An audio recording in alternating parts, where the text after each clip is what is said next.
ভিডিওটিতে ক্লিক করার জন্য আপনাদেরকে জানাই অসংখ্য ধন্যবাদ। আপনারা দেখছেন আপনাদের প্রিয় YouTube channel West Bengal DA salary. West বেঙ্গলের ডিএর আপডেট এবং বেতন বৃদ্ধির আপডেট প্রতিদিনের জন্য পাবেন।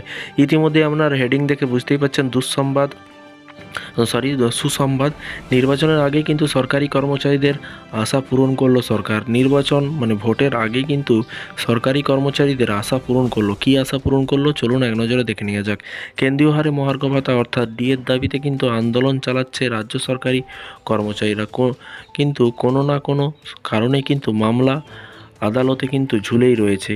একই আবহে কিন্তু এবার রাজ্য সরকারি কর্মচারীদের দীর্ঘদিনের দাবি মঞ্জুর করলো সরকার। কী দাবি? পশ্চিমবঙ্গ রাজ্য সরকারের অর্থ দপ্তর থেকে জানানো হয়েছে 2014 সালে West Bengal health for all employee and personal cashless medical treatment স্কিমের আওতায় কিন্তু রাজ্যের ভোটের দায়িত্বে থাকা সমস্ত কর্মীরা কিন্তু চিকিৎসার সুবিধা পাবেন। তো ফ্রেন্ডস, যারা ভোট কর্মীরা থাকবেন, যারা ভোটে কাজ করবেন, তাদের কিন্তু সমস্ত চিকিৎসা বিনা পয়সায় কিন্তু চিকিৎসার সুযোগ করে দিচ্ছে এই রাজ্য সরকার। এটা কিন্তু লাগু করা হয়েছে 2014 সালের West Bengal health for employee and personal cashless medical treatment স্কিমের আওতায় কিন্তু না থাকা ভোটের কাজে যুক্ত যে কোনো ভোটকর্মী এই সুবিধা পাবেন। এই স্কিমের আওতায় না থাকা প্রত্যেক স্টেট আর্ম পুলিশ, রাজ্য পুলিশ, কলকাতা পুলিশ, হোমগার্ড এই সুবিধা কিন্তু পাবেন বলে এখানে কিন্তু বলা হয়েছে।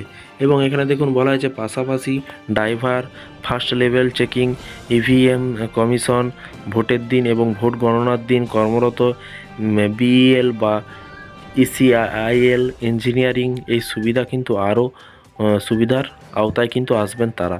তো ফ্রেন্ডস, এই ছিল আজকে একটি ছোট্ট আপডেট। সরকারি কর্মচারীদের নির্বাচনের আগেই কিন্তু মাননীয় মুখ্যমন্ত্রী অর্থ দপ্তর থেকে নোটিশ জারি করা হয়েছে।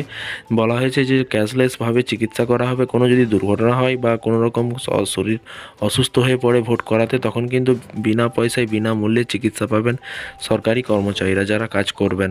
তো এই ছিল আজকে একটি ছোট্ট আপডেট। এই ধরনের প্রতিদিন সরকারি কর্মচারীদের লেটেস্ট আপডেট পাওয়ার জন্য চ্যানেলটিকে ফলো করবেন, চ্যানেলটিকে সাবস্ক্রাইব করে পাশে থাকা বেল আইকনটিতে প্রেস করে রাখতে ভুলবেন না।